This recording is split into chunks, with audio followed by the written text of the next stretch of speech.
Estado de enfrentar os desafios colocados pelas mudanças climáticas, que iniciamos a abertura do evento Cidades Resilientes, em parceria com o Corpo de Bombeiros Militar do Estado do Rio de Janeiro e a Secretaria de Defesa Civil, hoje representados pelo Subsecretário de Estado de Defesa Civil do Rio de Janeiro, Sr. Márcio Romano Correia Custódio. Saudando o subsecretário, saudamos a todas as autoridades presentes e todos os membros do Corpo de Bombeiros Militar do Estado do Rio de Janeiro aqui presentes. Ao longo de 2 anos de convivência próxima, aprendemos e nos solidarizamos com os desafios da corporação em nos manter seguros em contextos extremos e imprevisíveis. A resiliência das cidades é um tema complexo, multidisciplinar, que demanda inteligência e colaboração. A gestão das cidades ganha novos desafios e o Coronel Bombeiro Militar Marcos Belchior compartilhará conosco a sua visão a partir da posição de gestor do Centro de Operações Rio. O tamanho do desafio e as fortes restrições orçamentárias do nosso Estado exigem criatividade.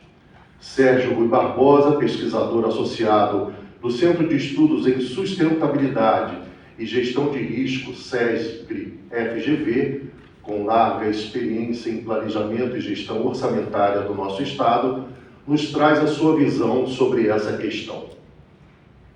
Para além da capacidade de atuar no contexto de desastres, precisaremos aprender a planejar e redesenhar as nossas cidades para garantir a segurança de todos.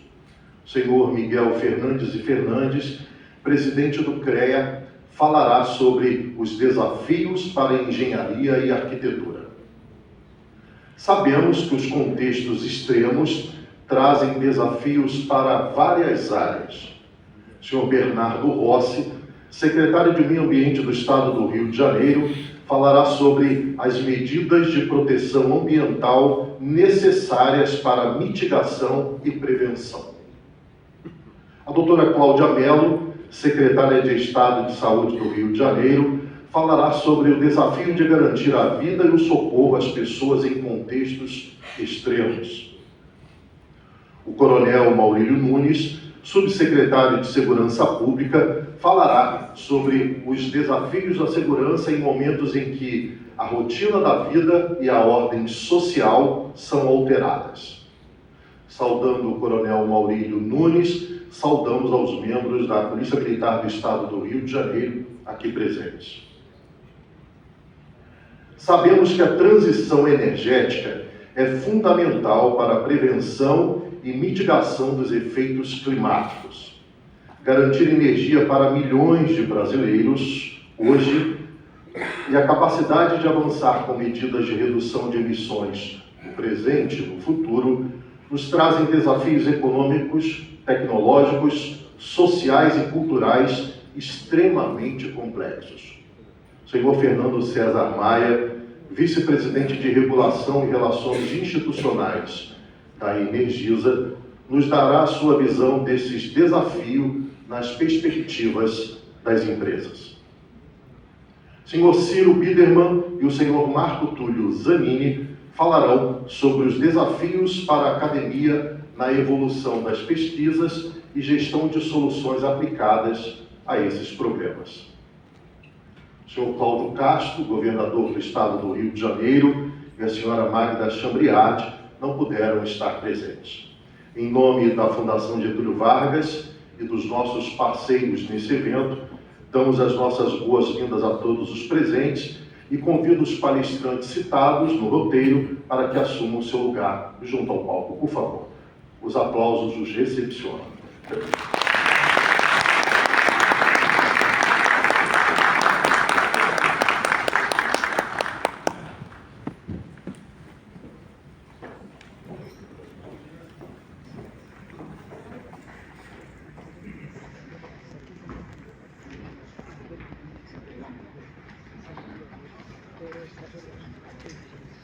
As cadeiras são iguais, então o local que os senhores e senhoras desejarem.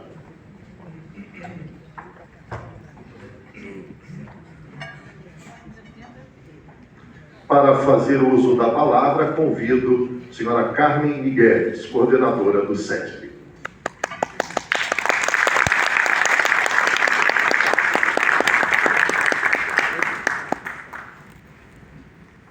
Olá, bom dia a todos.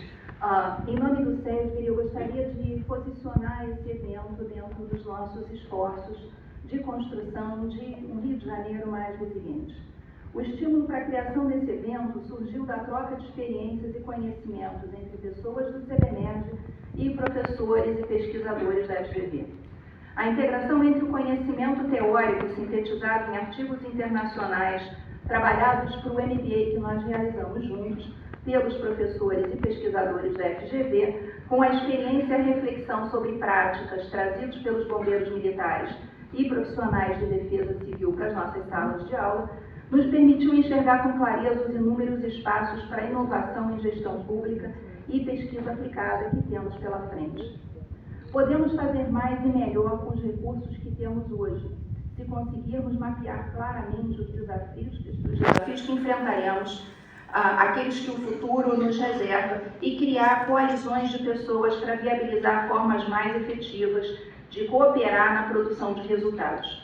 Inspirados por essas trocas, começamos a debater a relevância de um evento sobre resiliência das nossas cidades em março desse ano.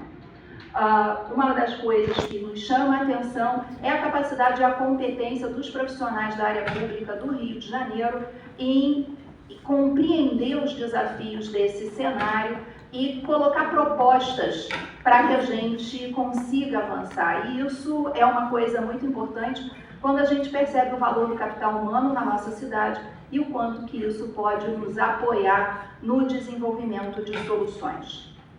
Março, pensamos juntos, vamos lá fazer o evento Cidade Resiliente. No fim de abril, o desastre do Rio Grande do Sul ampliou a urgência e a relevância dessas conversas. As cidades são mais vulneráveis aos desastres climáticos e os locais mais relevantes para a geração de soluções. No Brasil, por um lado, a ocupação desordenada do território e a pobreza vitimizam os mais pobres em contextos extremos e imprevisíveis. Por outro lado, ninguém está imune aos seus efeitos e essa pode ser uma excelente oportunidade para promover o engajamento cívico, a pesquisa aplicada e o surgimento de soluções colaborativas que fazem toda a diferença em termos de desenvolvimento local. E o desenvolvimento tem sempre esse vetor, ele ocorre do local para o nacional. Pensar as soluções a partir de onde os problemas ocorrem é o que nos dá musculatura para o enfrentamento dos desafios. Estudos mostram com clareza que a clareza sobre os riscos e o compartilhamento de informações é chave para a prevenção. Temos visto aqui no Correio, no CBMERG, na área pública, essa percepção bastante clara da importância do uso da tecnologia e da inteligência artificial, mas o envolvimento dos habitantes dos territórios sob a liderança de especialistas é o que de fato gera a capacidade de resposta e soluções. O engajamento cívico salva vidas.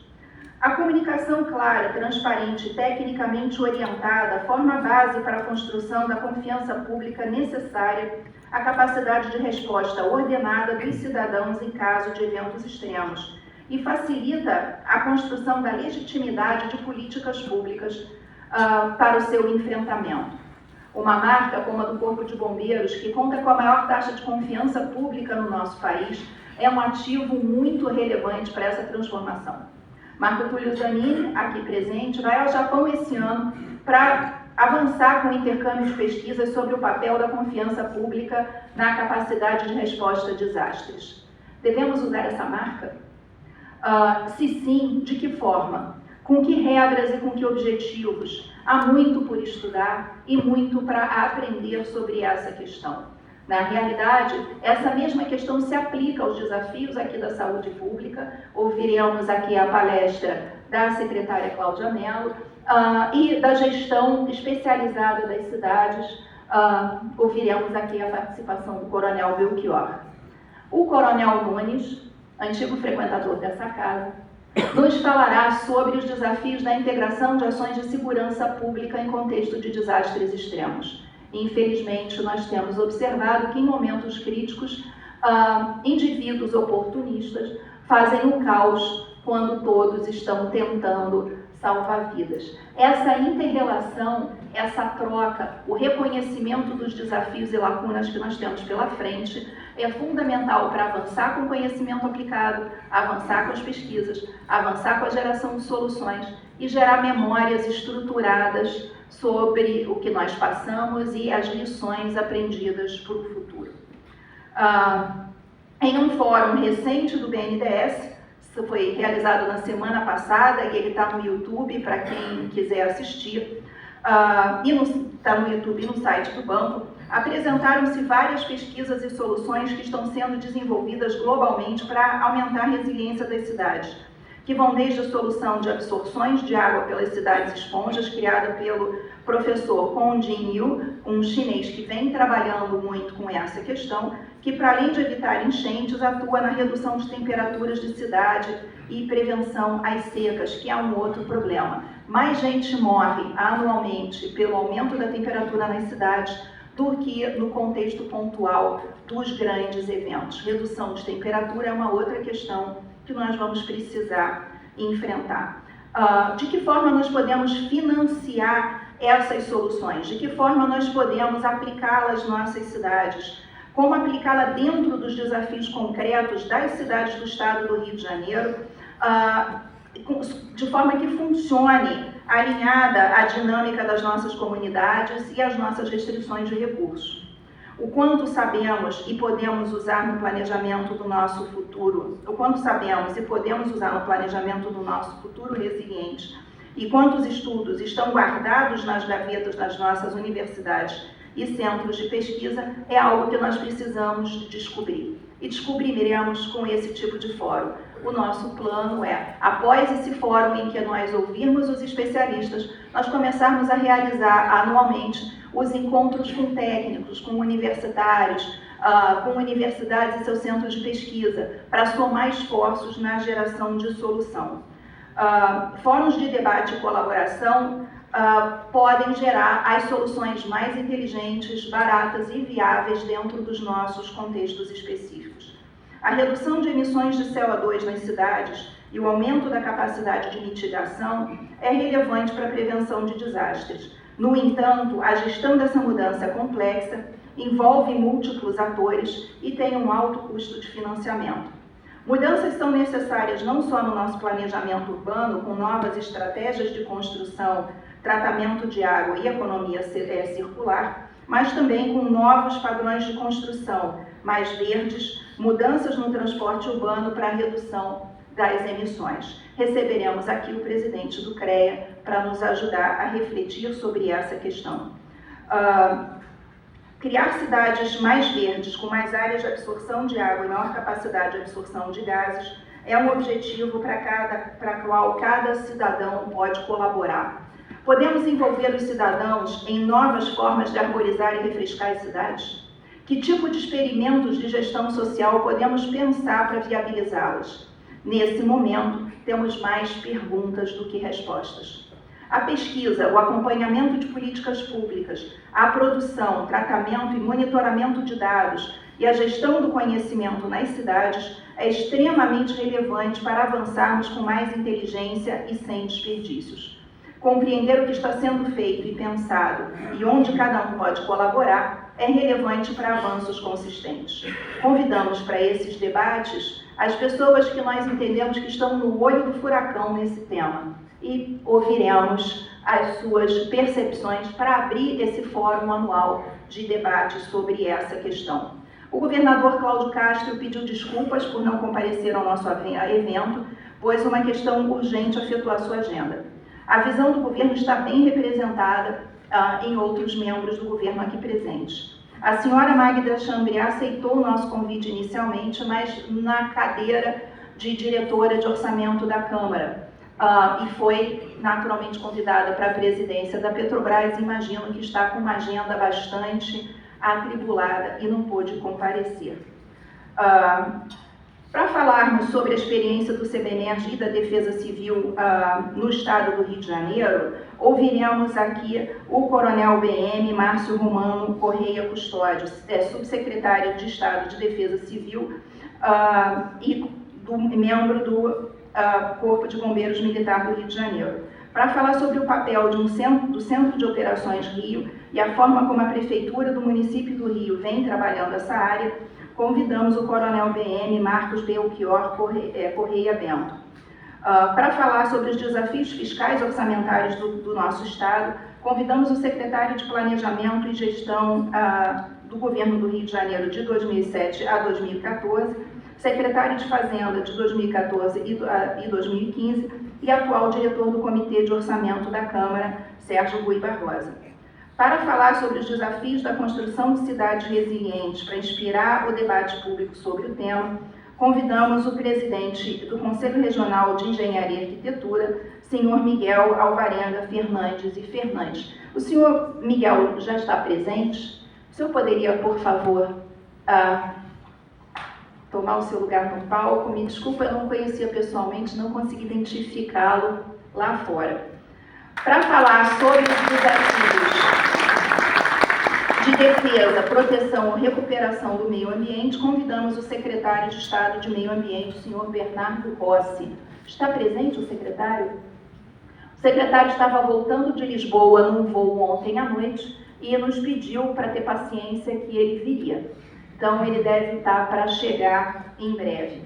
A experiência do Rio de Janeiro com a manutenção dos atendimentos médicos regulares, a experiência do Rio Grande do Sul com a manutenção dos atendimentos médicos regulares e atenção aos atingidos pelas chuvas, ressaltou a importância de compreender as ações que precisamos empreender na área de saúde pública. A secretária de Estado de Saúde, senhora Cláudia Mello, nos falará sobre a sua visão para o Rio de Janeiro nessa área. As questões de segurança pública associadas aos desastres trazem questões relevantes que precisam ser compreendidas. O subsecretário de Segurança Pública do nosso Estado, nosso ex-aluno, Coronel Maurílio Nunes, nos trará a sua visão sobre esse tema. Ele fica com essa cara de bravo, mas ele é gente boa. Sabemos que as questões climáticas estão profundamente relacionadas com os desafios da transição energética e convidamos o senhor Fernando César Maia, vice-presidente de Regulação e Relações Institucionais da Energia, para nos falar sobre a sua perspectiva nas empresas. Senhor Fernando César, já chegou? Ele disse que viria rapidamente do edifício Argentina, então logo chegue, nós o colocaremos aqui na mesa dos palestrantes. Para fechar o nosso debate, apresentaremos a visão da FGV. O diretor Ciro Biderman, da FGV Cidades, falará sobre o papel desse importante centro de pesquisas da FGV nas reflexões sobre o tema. Ciro Biderman já está presente? Por favor, professor. E Marco Túlio Zanini, que já está no palco, falará sobre a importância das pesquisas, especialmente das pesquisas do SESGRE, Centro de Estudos em Sustentabilidade e Gestão de Riscos, para a resiliência das cidades. Agradecemos a presença do prefeito de Mangaratiba, Alan Campos da Costa, e equipe de Defesa Civil e Segurança Pública do município, o deputado estadual Luiz Cláudio Ribeiro, a doutora Daniele de Sá Aguiar Vasconcelos, o doutor Marinho Paulo Filho, promotor de fundações do PNPRJ, o coronel Giliano Alves de Lima, diretor-geral de apoio logístico do CBNERJ, coronel Edson da Mota, tenente-coronel João Cláudio Caldeira de Araújo Lima Rangel, chefe da divisão de alunos, com quem interagimos muito ao longo dos últimos anos, e o tenente-coronel Fernando Feitosa Lima, coordenador do CSBN. Bom, dando início ao nosso evento, eu gostaria de chamar a fala do coronel Márcio Romano, por favor.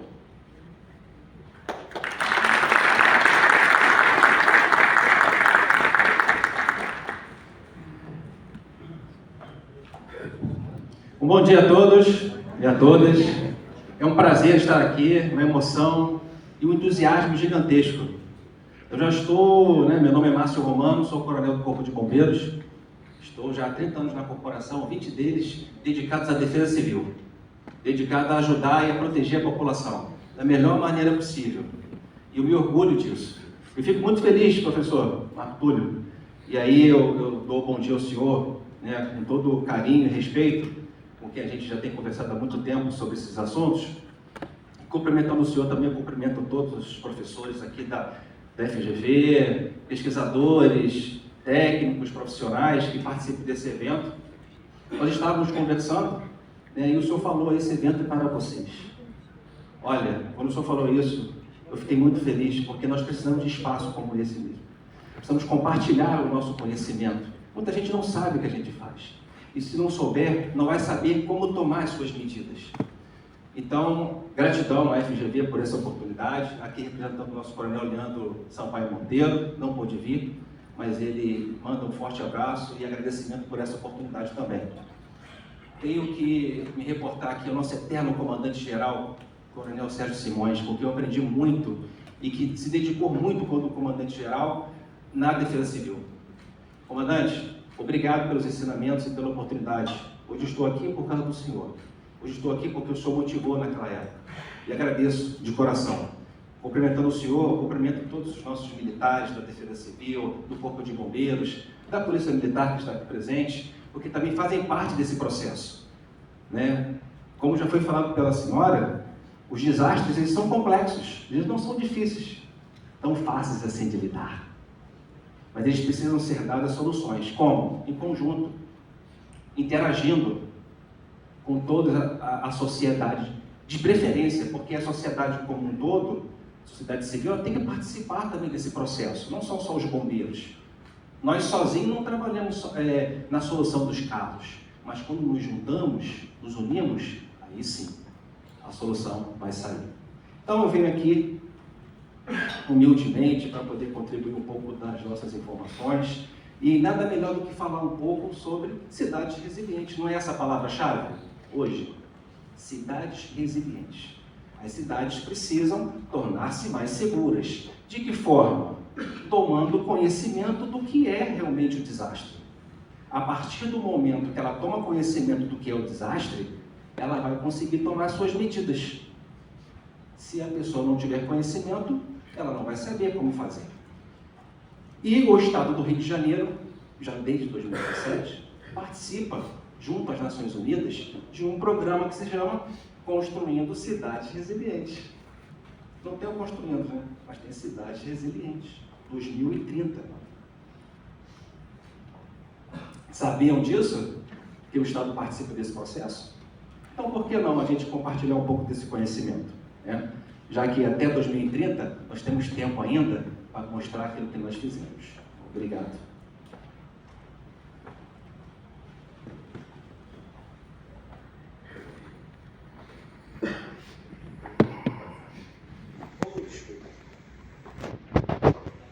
Então, de que forma a gente participa?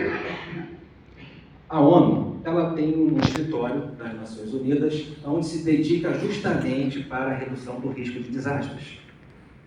E existem eventos que são realizados no mundo inteiro, eventos regionais, eventos mundiais, para que os governos locais possam tomar conhecimento dessas medidas e que possam contribuir com suas cidades locais a reduzir os riscos de desastres. Nesse slide, nós temos aí um certificado que está do lado esquerdo dos senhores e das senhoras, onde mostra a participação do Estado do Rio de Janeiro nesse programa, nessa campanha das Nações Unidas.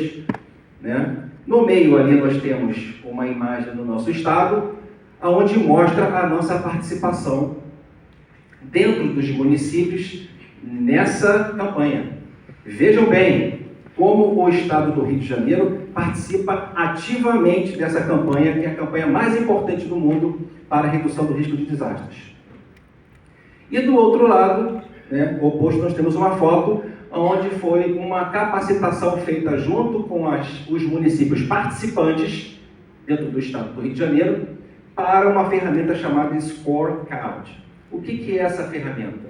É uma ferramenta que mostra como o município pode melhorar. De que forma? O escritório participa com alguns questionamentos a esse município. E esse município responde, e no final desse diagnóstico, a gente consegue descobrir em que ponto esse município está. Se ele está na média, acima ou abaixo. Então, dessa forma, ela tomando conhecimento, ela consegue sim melhorar as suas atitudes, as suas ações de defesa civil. Então, a importância disso tudo é fazer com que o município, resiliente, continue a trilhar esse caminho. Essa campanha, não só os municípios, mas o Estado também participa. Nós temos esse certificado comprovando essa nossa participação. Essa aprendizagem é diária. A resiliência, ela é contínua. Não é só de um dia para outro que nós vamos mudar. Então, nós precisamos continuar essa missão, como até o nosso próprio coronel Sérgio Simões falava, é mudança de comportamento. Essa mudança de comportamento é com o tempo, não é de um dia para o outro. Mas eu posso dizer o seguinte, que desde 2010, 2004, 2005, onde eu participava lá das primeiras aulas da Escola de Defesa Civil, vejo que nós melhoramos bastante. Então aí existe um fortalecimento dessas nossas capacidades dentro do Estado e também da interação do governo como um todo. Aqui nós temos várias pessoas que participam da sociedade governamental ou não. E essa interação é que nós acreditamos que vai fazer com que a gente mude e melhore a nossa resiliência. Nesse projeto, existe uma melhoria gigantesca de conhecimento junto aos municípios. Muitos municípios não têm como fazer esse movimento, por mais que essa campanha não tenha recursos financeiros, mas existem algumas ações que precisam medidas orçamentárias. E aí que o Estado entra e participa. Muitas dessas ferramentas que eu vou dizer aqui agora, como o PRODEC, a Rede Salvar, o SIGRE e Ágora, são ferramentas de web confeccionadas por nós dentro do Estado do Rio de Janeiro e distribuídas por municípios gratuitamente. Então é dessa forma que a gente faz. A gente se reúne com os municípios e toda vez que a gente se encontra com eles, a gente compartilha essas informações. São ferramentas de conhecimento, diagnóstico, como o scorecard das Nações Unidas, monitoramentos e relatórios. Isso vai melhorar no planejamento estratégico, com certeza, no conhecimento do que é o risco e vulnerabilidade por parte dos municípios e na sua execução das suas respostas, o que é necessário. Por mais que o Corpo de Bombeiros faça muito bem, mas é importante que nós nos preocupamos com a prevenção, preparação e mitigação. É o que ocorre antes do desastre. Essa troca de experiências que a gente está tendo aqui hoje, desenvolvimento de ferramentas para redução de desastres, são fundamentais e fazem parte das ações do Marco de Sendai, elencadas lá em 2005, que foi um marco extremamente importante, onde o nosso Estado do Rio de Janeiro e o nosso país também participou. Nós somos um dos signatários desse tratado, dentro de 168 países, e temos que dar, sim, uma resposta a esses problemas. Deixa eu passar aqui. E aí algumas fotos, alguns prints, de como são esses sistemas. Tem o PRODEC, onde essa ferramenta, ela faz com que o município tenha a oportunidade de colocar ali todo o seu relatório de vistorias, aonde ele foi e participou de encontros, e ele consegue fazer um banco de dados, conforme os outros também vão proporcionar. E é uma das deficiências dos problemas que nós também percebemos, porque cada município, às vezes, não tem o seu próprio banco de dados, então se perde ao longo do tempo. E com essas ferramentas, o município vai ficar com um banco de dados com ela. É claro que alguns deles, como Petrópolis, por exemplo, aqui com o Coronel Verne, tem a sua ferramenta tecnológica, Não é obrigado a utilizar a nossa, mas aquele município que não tem, vai poder utilizar. Temos o SIGRE, o CAVID, a Rede Salvar, que é uma rede de voluntários do Estado, o Ágora e o EAD da SDEC. O que é a SDEC? Escola de Defesa Civil do Estado do Rio de Janeiro. Já estamos fazendo aí, quantos, Juliana? Mais de 20 anos de escola. A primeira escola de defesa civil do Brasil. Não tem como a gente entender o que é desastre, o que é risco, o que é... Está acabando o tempo? Desculpa. Se a gente não souber ter o conhecimento e inserir as informações por meio de uma escola. a escola é extremamente importante. Nós temos ali uma imagem, uma foto do nosso trabalho junto lá ao município de Roca Salles, no Rio Grande do Sul, onde nós colaboramos com as nossas ferramentas tecnológicas. Gostaria de enaltecer aqui também o nosso representante dentro do Estado, o Tenente Coronel Watanabe. Ele representa a ONU aqui na Campanha Cidades Resilientes. E ali, rapidamente, a gente vai mostrar, do lado esquerdo nós temos as adesões mundiais, e vejam que o nosso país já está há muito tempo nessa missão. Ela tem uma participação importantíssima. Olha o tamanho da figura, da bolinha lá dentro do Brasil. Tivemos a primeira fase, com 46 cidades, e a segunda fase, com 73. Na segunda, nível mundial também, e só para mostrar ali, das 1.723 cidades, nós temos aí 19,67% são aqui do nosso Brasil. Olha como é que o Brasil participa dessa campanha e como eles nos dão importância, porque nós tivemos um encontro aqui, onde eles vieram capacitar a gente também. Então, 73 municípios dentro do estado, mais de 78% das cidades participam dessa capacitação, desse treinamento. Não é só receber o certificado, ele recebe o certificado, mas também tem que cumprir 10 passos, 10 ações, para que possam receber esse certificado no final. Dentro desses projetos, tem as nossas dificuldades encontradas, uma delas nós já falamos aqui, aliás, acho que eu não falei, tem alguns municípios que têm dificuldade de chegar próximo ao prefeito, de conversar com o prefeito, porque é por meio do prefeito que começa essa campanha, por meio da governança, porque é ele que gerencia aquele município, ele que vai ver a questão de infraestrutura, então é necessário que ele participe desse processo, e ele precisa entender.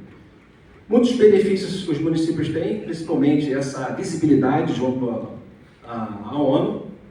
Existem várias metas que precisamos cumprir, que são metas de treinamento junto a esses municípios, que são metas de compartilhamento de conhecimento junto a esses municípios, principalmente dessas ferramentas tecnológicas, e procurando sempre atuar dentro do marco do Sendai, que já foi falado aqui. Ali algumas fotos de workshops, ciclo de visitas regionais. E além disso tudo, a gente pode dizer que cada pessoa que participa desse processo, ali não tem só gente do estado, do município também, como aqui, por exemplo, nessa imagem, a Defesa Civil de Petrópolis, que participou desse processo. Nós temos a sociedade civil ali participando da Rede Salvar, quando ocorreu um vazamento de óleo na praia, aqui no Rio de Janeiro. Nós temos a capacitação de todos os municípios na época que participaram. Aqui, o workshop da Defesa Civil de Queimados. No Rio Grande do Sul, a gente compartilhando também nossas informações. E o emprego de ferramentas no gabinete de crise da chuva de 2024. Então, eu sei que eu precisava ser mais rápido, eu não fui, mas eu tentei ser o mais objetivo possível para compartilhar um pouco desse nosso conhecimento de construção de cidades resilientes. E eu queria dizer aqui também que esse trabalho não é meu, não é do Coronel Watanabe, não é do Coronel Grigorovski, é um trabalho de todos nós. Então, por isso que nós temos o nosso prêmio lá na ONU. Cadê esse prêmio aqui, o prêmio Sassawak, que foi em 2017, Coronel Sérgio Simões, eu acho que só lembro desse prêmio. Foi um prêmio que nós recebemos pela participação e pelo comprometimento que nós tivemos aquela época e até hoje, porque ainda é vigente, das nossas ações dentro do Estado do Rio de Janeiro para a redução de desastres. Então, essa salva de palmas é para todos os senhores que estão aqui, porque o desastre, quando acontece, ele não acontece só com quem é mais vulnerável. É claro que quem é mais vulnerável vai ter um impacto muito maior, isso é certo. Mas todos nós aqui somos afetados e todos nós precisamos ter o conhecimento de causa e saber lidar com essas situações. Tá bom? Então, é isso. Muito obrigado pela oportunidade de poder contribuir com essas informações. E a Defesa Civil do Estado, o Corpo de Bombeiros, está à disposição para mais informações, para o que der e vier aí para continuar nessa missão. Tá bom?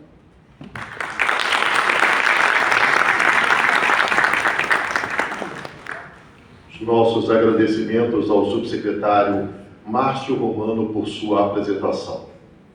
Convido agora o Coronel Marcos Belchior, chefe executivo do Centro de Operações Rio, para a sua apresentação.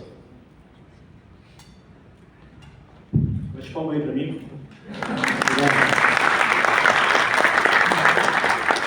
E aí, pessoal, bom dia. Quando a professora Carmen começou a cortar aqui o Romano falando do tempo, fiquei desesperado, porque a gente tem quanto mesmo? 20 minutos? Então vou ter que correr muito. Mas, obviamente, antes eu queria saudar a todos, principalmente o professor Marco Túlio, um grande amigo que eu construí já nessa relação com o Corpo de Bombeiros. Eu sou coronel do Corpo de Bombeiros, me orgulho disso, e todas as oportunidades que eu tive na vida, professor Marco Túlio, foi pelo fato de eu ser coronel da corporação mais amada do Brasil e com a maior, reconhecidamente por pesquisa, o melhor serviço público prestado. Não sei nem se eu deveria falar isso agora para não causar tanta inveja, mas resolvi falar. Então, me orgulha muito ter a FGV dentro das formações do Corpo de Bombeiros. Tive a experiência dessa relação quando eu era diretor-geral de ensino do Corpo de Bombeiros. Então, muito obrigado por esse convite. Queria saudar o Dr. Rui, né, que um grande mestre do orçamento público que a gente reconhece. Muito obrigado. O presidente do CREA, doutor Miguel, professor Ciro, meu veterano, subsecretário de Defesa Civil, coronel Romano, doutora Cláudia. Doutora Cláudia, enquanto eu estava aí mexendo no celular, muitos oficiais e praças da área de saúde do Corpo de Bombeiros mandaram um abraço para a senhora. Eu acho que a senhora é muito querida lá, hein? Mandaram muitos abraços aqui para a senhora. E meu amigo Coronel Nunes, amigo de longa data, muito obrigado em ladear com você aqui esse bate-papo. Obviamente, como o Romano fez, eu não sou bobo, queria saudar meu amigo particular, Coronel Simões, ex-comandante-geral do Corpo de Bombeiros e secretário de Estado de Defesa Civil, que construiu diversos pilares na corporação. Obrigado por ter a sua presença aqui, comandante, mais que ser amigo do senhor. Obrigado. Obviamente, queria saudar o governador Cláudio Castro, né, pela oportunidade de estar aqui de representar a prefeitura, por me ceder à prefeitura, por ocupar a função de chefe executivo do Centro de Operações. Queria saudá-lo. Saudar o comandante-geral, o secretário de Estado, Coronel Leandro Monteiro. Muito obrigado por tudo que ele vem fazendo na corporação. E, obviamente, eu tenho alguns rostinhos aqui que eu não poderia deixar de citar. Né, o meu amigo Renato Almeida, CEO do Disque Denúncia. Levanta a mão, Renato, para todo mundo conhecer você. Abraço. O meu subsecretário de Defesa Civil, Coronel Rodrigo. Levanta a mão aí, Rodrigo, por favor. Secretário de Defesa Civil de Petrópolis, Werner. Levanta a mão, Werner.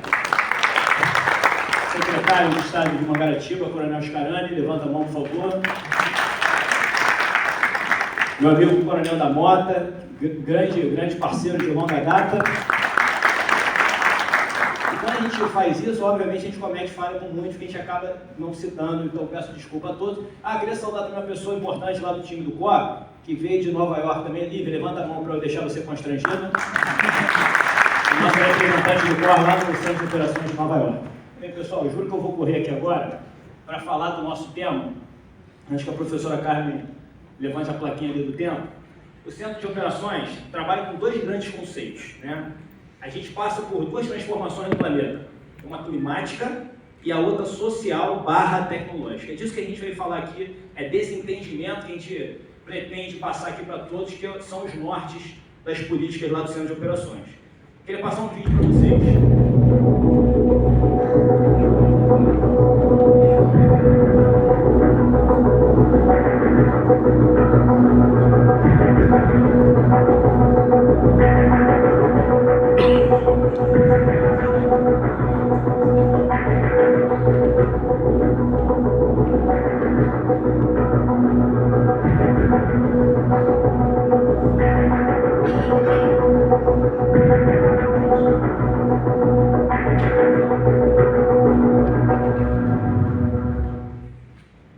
Pessoal, esse vídeo mostra claramente que a gente está passando por um processo de transformação no planeta. Não está acontecendo só no Brasil, só no estado do Rio de Janeiro, só na cidade do Rio de Janeiro.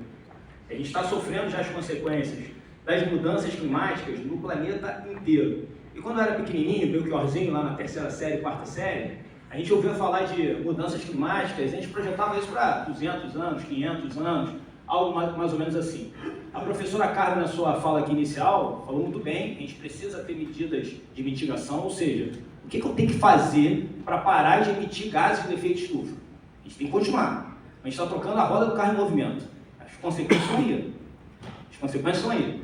O que as cidades, o que as regiões precisam fazer como adaptação climática? A gente está trocando a roda do carro em movimento. Já estamos sofrendo as consequências das mudanças climáticas.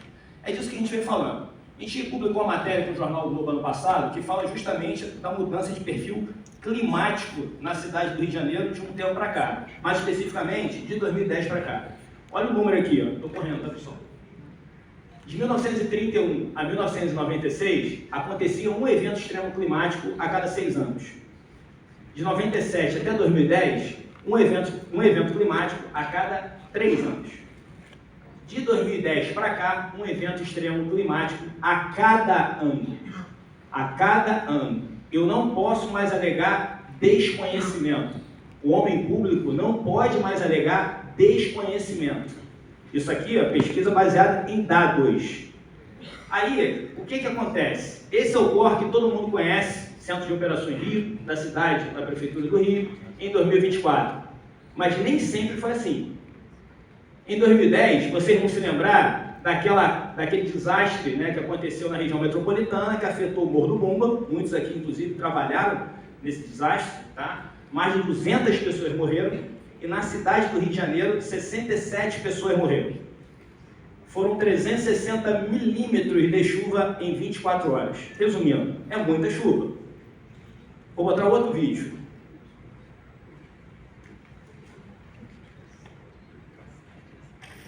Há 24 horas de chuva no Rio de Janeiro. A Globo News acompanha a situação caótica na cidade e também na região metropolitana. Você vê as imagens.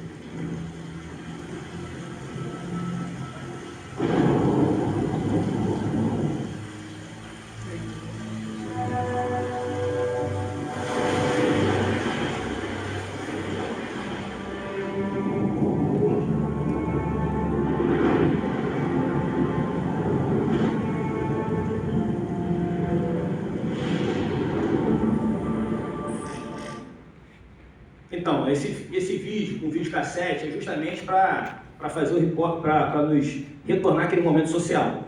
Estou falando de 2010, estou falando um pouco mais de 13 anos. A cidade tinha 2 milhões de carros na sua frota, a gente tem mais de 3 milhões.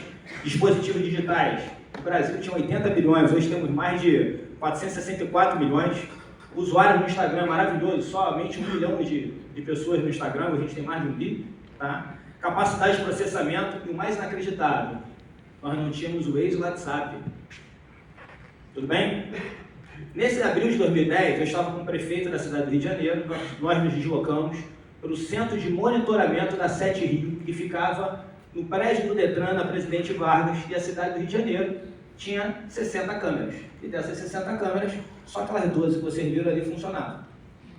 Então, nós não tínhamos o fluxo de informações que nós temos hoje, sem Waze, sem WhatsApp, sem câmeras, não sabíamos se a cidade estava respondendo, recebíamos as informações pela imprensa. Resumindo, não tínhamos coordenação e controle dos processos. Tá? Antes de eu seguir, já sabe que eu tinha uma falha, esqueci de saudar a todos que nos assistem de maneira online. Um abraço a todos, obrigado. Até por isso que mandaram mensagem aqui da professora, um abraço. Então, voltando, a velocidade de informação não era o que nós tínhamos hoje, né? Só que nós tomamos uma decisão naquele momento, criar uma política pública de resiliência urbana. Foi por isso que em 8 meses nós criamos o Centro de Operações Rio, ainda sem nome, foi uma decisão do prefeito em criar um centro de urgência e emergência. Estou falando lá do primeiro mandato do prefeito Eduardo Paes, foi lá em 2010, tá?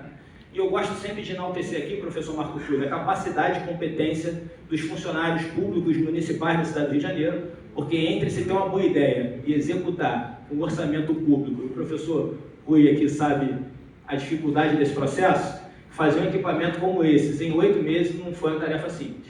Tá? Então, em 8 meses, nós criamos o Centro de Operações Rio, que é esse vídeo que vocês estão vendo, né? Que a palavra-chave é integração. A gente entendeu muito rapidamente que a gente só consegue fazer as coisas com todas as mãos dadas.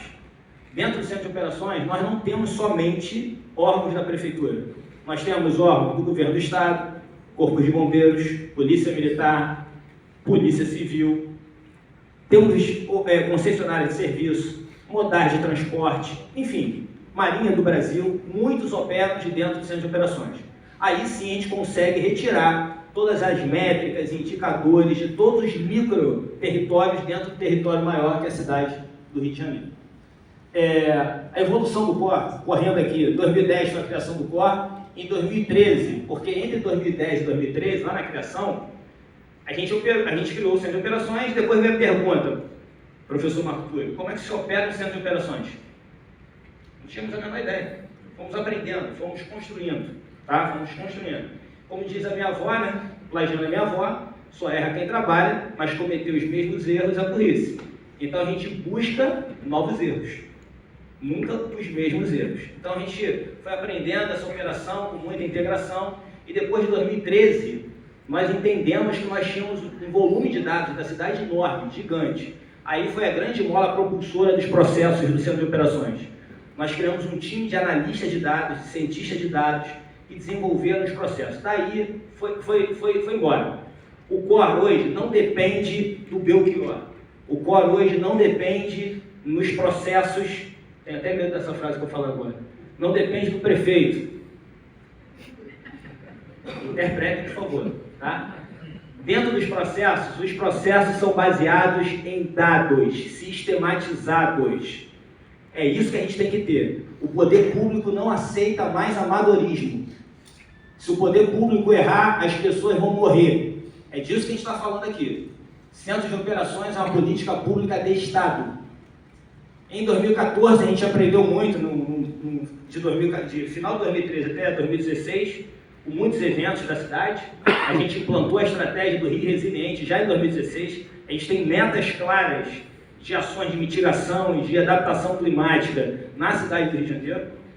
Em 2021, esse aumento não para de crescer, ou seja, o volume de dados está exponencial, e foi o que a professora Carmen falou, que tem relação com o que eu falei lá no início. O mundo passa por duas transformações, climática e social / tecnológica. Por isso, que a gente precisa implantar urgentemente, em 2 anos, os processos de inteligência artificial dentro do Centro de Operações. É isso que a gente vem fazendo já. Tá? Isso aqui é o Centro de Operações rapidinho, que é uma visita virtual. Eu vou deixar aqui em 3, 2, 1 segundo, só para se quem quiser conhecer rapidamente, tá? E falando muito rápido aqui que eu estou correndo, tá, pessoal? A gente trabalha em alguns pilares, esses são os principais. Obviamente, as condições oceano-atmosféricas são extremamente importantes para a cidade do Rio de Janeiro. Eu falo que a cidade do Rio de Janeiro tem um desafio da montanha, montanha próxima do mar. Essa voltinha aqui embaixo se chama área de baixada ou área de planície. O Rio de Janeiro possui diversos bairros com pontos abaixo do nível do mar. Exemplo, Rua Jardim Botânico. A Rua Jardim Botânico tem pontos abaixo do nível do mar. Aí, Belchior, por isso que alaga? Sim. Como é que você resolve? Com obras de adaptação. Tem projeto? Tem. Pode falar? Não. Tudo bem. Outro ponto que a gente resolveu, que é muito parecido com a Jardim Botânico, é a Praça da Bandeira, que todo mundo conhece. Que a gente tem fotos de ônibus alagado na década desde 1910, 1920, com água na altura do vidro, e a gente resolveu aquele problema com uma das maiores obras de adaptação climática do Brasil, que foram os sistemas de piscinões da Praça da Bandeira. E para quem não sabe, 80% do investimento dessa obra não estava nos piscinões propriamente ditos, e sim no desvio do Rio Joana. Tem túnel de metrô passando ali embaixo da linha do trem, vai beirando a comunidade da Mangueira e sai lá na Baía de Guanabara. Túnel de metrô. Ninguém consegue enxergar essa obra. Só se resolveu com uma obra desse tamanho. Falando aqui, a gente tem radares próprios, meteorologistas 24 horas. Nós temos a maior rede de pluviômetros do Brasil, 16 estações meteorológicas, sistemas de raios e alerta. E agora, professora Carla, a gente vai conversando com o meteorologista, vai aprendendo. A gente vai tendo a oportunidade nas entrevistas de ficar soltando umas frases de efeito. Mais ou menos isso. Então, para que servem os sistemas de raios? Né? Porque a gente consegue entender direcionamento do núcleo de chuva, intensidade do núcleo de chuva, capacidade de precipitação de hidrometeoros, são gelos, e por aí vai. Então, existe um sistema funcionando dentro do Centro de Operações para uma tomada de decisão. Correndo. Como eu falei, muitas agências lá dentro, a gente tem uma parceria com a NASA.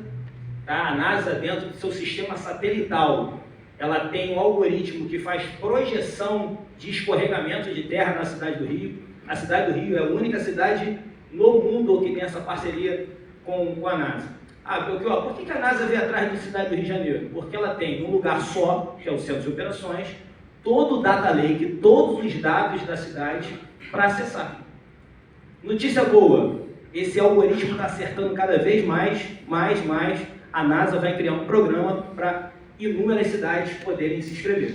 Essa é a boa notícia, ela vem testando lá no corpo.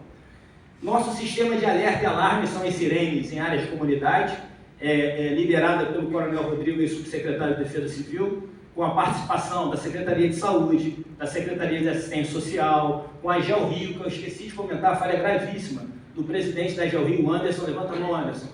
Bate palma para o Anderson para ele ficar. Esse cara lidera o timaço da GeoRio, que é de quando, Anderson? 1966?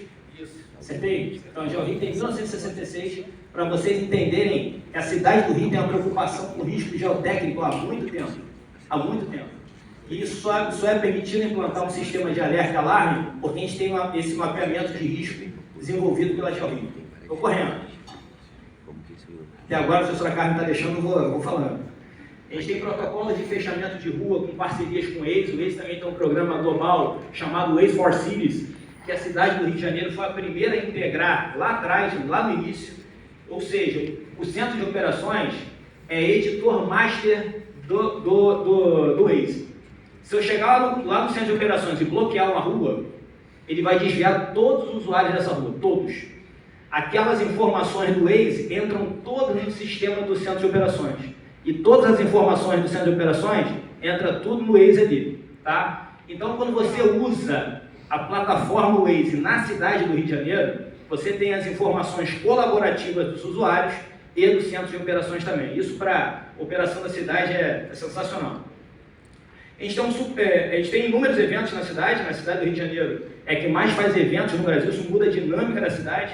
Imaginem vocês, janeiro, verão, inúmeros turistas e o período do ano com maior risco de chuva, por exemplo. Então é muito preocupante para a gente. Então a gente tem toda uma avaliação métrica relacionada aos eventos.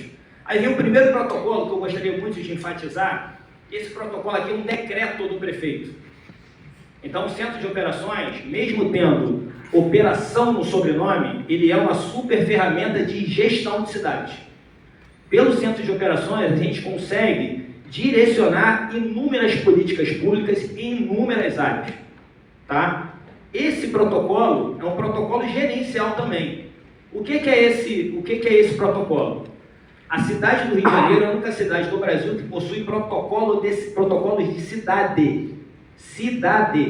Ou seja, nós temos uma matriz decisória, um algoritmo que avalia condições de clima, de mobilidade, de acidentes, de incidentes, de evento, opinião popular. A professora Carmen fez sinal para mim, eu estou na metade da apresentação.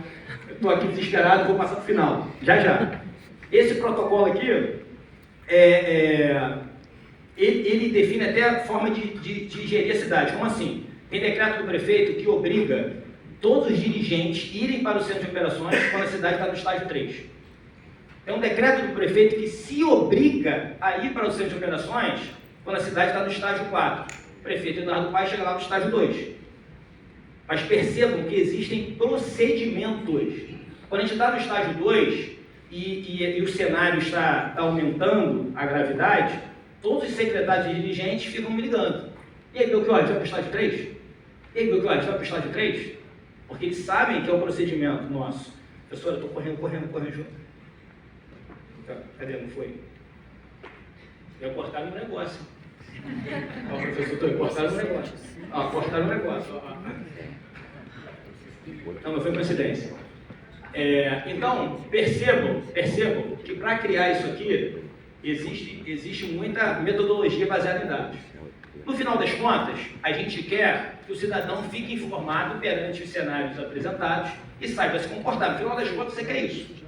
Tá? Por isso que a nossa equipe também é 24/7 de comunicação. Nós temos aplicativos, rede social, SMS, mobiliário urbano. Não sei se vocês já perceberam pela rua, alguns mobiliários urbanos passando informações da cidade. Então, tem muita coisa relacionada à comunicação. A gente quer implantar uma política de prevenção para o cidadão carioca. Tá? Ou seja, uma política de Estado. E falando aqui rapidamente, eu juro que eu só preciso de 3 minutos, professor Marturo. Deixa eu voltar aqui. O Centro de Operações, ele é uma política pública de Estado. Então, a gente tem 2 vertentes: defesa regulatória e defesa científica. Por quê? Eu não posso perder essa política independente de quem esteja sentado na cadeira de prefeito. A gente não pode perder. Se chegar um maluco aí no futuro e acabar com o Centro de Operações, eu não posso deixar isso acontecer. Então, a gente está escrevendo um projeto de lei para defender o Centro de Operações e a gente está fazendo diversas defesas científicas do Centro de Operações. Exemplo, ocupações que só existem dentro do Centro de Operações estão sendo reconhecidas no Catálogo Brasileiro de Ocupações. Diversas pesquisas de mestrado e doutorado. A gente precisa das academias nesse processo. E a gente chamou o maior órgão normativo do Brasil, que é a ABNT, Associação Brasileira de Normas Técnicas, para construir um procedimento de criação de centros de operações. A gente acredita tanto nessa caminhada, que a gente se achou no dever de construir quase um tutorial de como se construir um centro de operações para outros gestores públicos. Belchior, está tudo maravilhoso? Está vendendo a Disney para mim? Obviamente que não. A gente acredita na caminhada até aqui, nas oportunidades de acertar, nas oportunidades de errar, nas oportunidades de aprender. Então, nós lançamos com a ABNT uma prática recomendada, uma norma brasileira que direciona os gestores públicos na criação de centros de operações, que eu vou pular aqui todas, rápido. E falando de inteligência artificial, eu queria só chamar uma pessoa rapidinho aqui, professora, está aqui, um segundo. Essa é a Cora. Obrigada, Belchior. Primeiramente, governador, é um prazer participar de um evento com o senhor. E em segundo lugar, quero agradecer à Fundação Getúlio Vargas a convidar o Belchior a vir palestrar nesse evento tão importante. Belchior me chamou aqui para falar das metas de implantação de inteligência artificial nas políticas públicas de resiliência da cidade do Rio de Janeiro. Hoje nós temos muitos dados gerados pelos sistemas do COR. O time do COR já não está mais conseguindo dar conta de tanta informação, e por isso me chamaram para ajudar. E é isso que nós estamos fazendo. Temos muitos projetos, mas acho que já está na hora de deixar o Belchior falar. Belchior, que tal falar do COR Lab para eles? Obrigado, Cora. Olha só, o roxinho da Cora é o resultado das principais características do carioca segundo o censo do ano passado. Não foi eu que criei, não. Tá bom? Antes que reclame, tem gente que elogia, tem gente que reclama. Tá? E ela falou de um processo aqui agora chamado COR Lab, ou COR Lab, é um laboratório de cidade, que eu já deixo um convite aqui para a FGV, que a professora Carmen vai me matar, eu vou botar um outro vídeo, a cara da boa.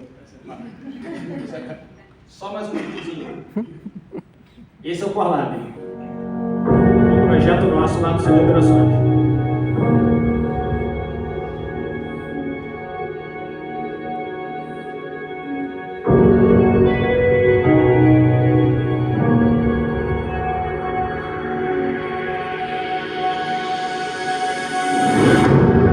Esse prédio da frente é da prefeitura. O prédio da esquerda é o prédio antigo, que foi criado em 2010. O prédio da direita é o prédio novo, onde vai funcionar o COR Lab.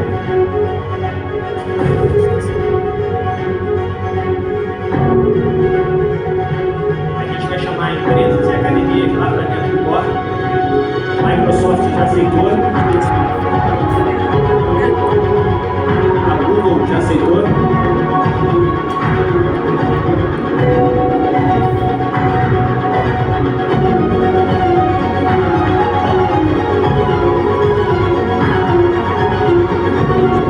A Columbia University Nova York aceitou.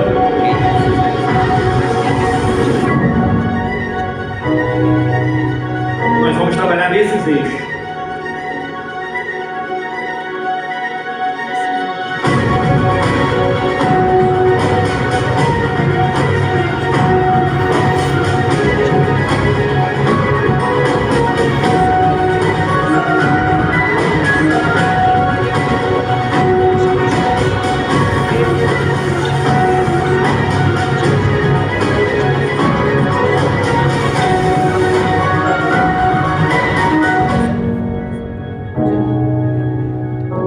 toda vez que acaba esse vídeo eu tenho vontade de bater palma. Pode bater. Então, pessoal, depois da conversa com a professora Carmen, com o professor Marco Túlio, a gente vai organizar também da próxima salinha que a gente vai botar nesse vídeo ali, é da FGV. Então, a gente acredita que um sistema resiliente para uma região só se faz com muitas mãos dadas. Então, esse é o nosso procedimento lá no Centro de Operações. Peço aqui a vocês também que fiquem informados em todas as redes sociais do Centro de Operações, em todas as redes, @Operações Rio. Baixem o aplicativo do COR, que é cor.rio. Tem todas as informações da cidade ali, tá bom? Muito obrigado a todos. Professora Carmen, desculpa pelo erro.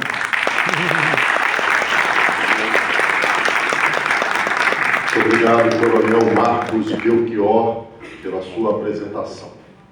Convido o senhor Sérgio Rui Barbosa para nos falar sobre os desafios orçamentários do nosso Estado.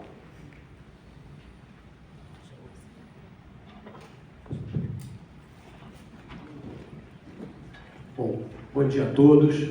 É um prazer estar aqui participando não só do Sérgio, mas também desse evento, na presença de servidores públicos aí tão qualificados e representantes da sociedade, né? Começo a minha apresentação energizado pela apresentação do Coronel Romano, apresentações do Coronel Romano e do Coronel Belchior, que mostraram que vocês imaginam que eu vou falar de problemas, né? Eu vou falar dos desafios orçamentários, financeiros. Só pelo noticiário do jornal vocês já intuem que eu vou falar de problemas, mas a gente não tem só notícia ruim, né, para dar. A gente está vendo aqui que o poder público não está parado, está enfrentando o problema, está encarando o problema, e isso graças à existência de uma instituição permanente, com seu pessoal permanente, formado internamente, né, com admissão de oficiais todos os anos, que é o Corpo de Bombeiros Militar do Rio de Janeiro. Essa instituição permanente, que está preocupada, assim como o GeoRio desde 66, está preocupado com defesa civil, que o sistema de defesa civil do Rio de Janeiro remonta a essa época também, das grandes enchentes do Rio de Janeiro naquela época, está se dedicando ao assunto e está tentando se preparar para fazer as ações necessárias com as limitações, enfim, que as circunstâncias impõem, mas, enfim, desenvolvendo experiência, desenvolvendo tecnologia, desenvolvendo conhecimento, formando o pessoal, isso é essencial, né? Sinal de que a gente pode olhar e dizer que o copo também está meio cheio. Bom, eu queria começar a minha apresentação, eu não vou apresentar material, mas eu vou expor só o problema, mas eu queria, antes de falar de orçamento, contextualizar, levantar um aspecto da questão, que é o problema habitacional, e eu queria começar falando, usando uma expressão usada pela ministra do Meio Ambiente, recentemente numa entrevista sobre o desastre do Rio Grande do Sul, que ela disse que esses eventos climáticos extremos no Brasil estão se constituindo numa dolorosa pedagogia para a sociedade e para os governos. E é verdade, porque essa dolorosa pedagogia significa que é uma pedagogia da dor, é uma pedagogia da perda, do luto e do empobrecimento. Porque o que acontece como efeito imediato de um desastre com a extensão que atingiu o Rio Grande do Sul é o empobrecimento daquelas comunidades, das famílias, a sua desestruturação. Então, há um grande esforço para ser feito para além das obras emergenciais, para além das medidas de resiliência preventivas para aumentar a capacidade de suportar os desastres climáticos. Existe todo um trabalho em diferentes dimensões que o poder público atua, que precisa ser encarado de maneira sistêmica, precisa ser desenvolvido e oferecido como serviço público para essa sociedade de maneira sistêmica. Uma assistência social, a saúde, a educação, enfim, é um conjunto de equipamentos e de serviços públicos que foram afetados e que vão ter que ser recuperados em benefício dessas sociedades. Mas, por outro lado, um aspecto positivo do que está acontecendo é que agora, recentemente, em maio, o Instituto Quest fez uma pesquisa sobre o desastre do Rio Grande do Sul e essa pesquisa mostrou que 64% das pessoas consultadas, entrevistadas, fazem uma associação muito clara entre a mudança climática e os desastres extremos que estão acontecendo. Existe essa consciência estabelecida. Contra 1% que acha que não existe relação nenhuma entre mudança climática e desastres ambientais. Então, existe também, nós temos um potencial de executar a pedagogia do convencimento, a pedagogia da persuasão, a pedagogia do aprendizado social coletivo, a pedagogia do convencimento e da educação dos jovens e das crianças para a necessidade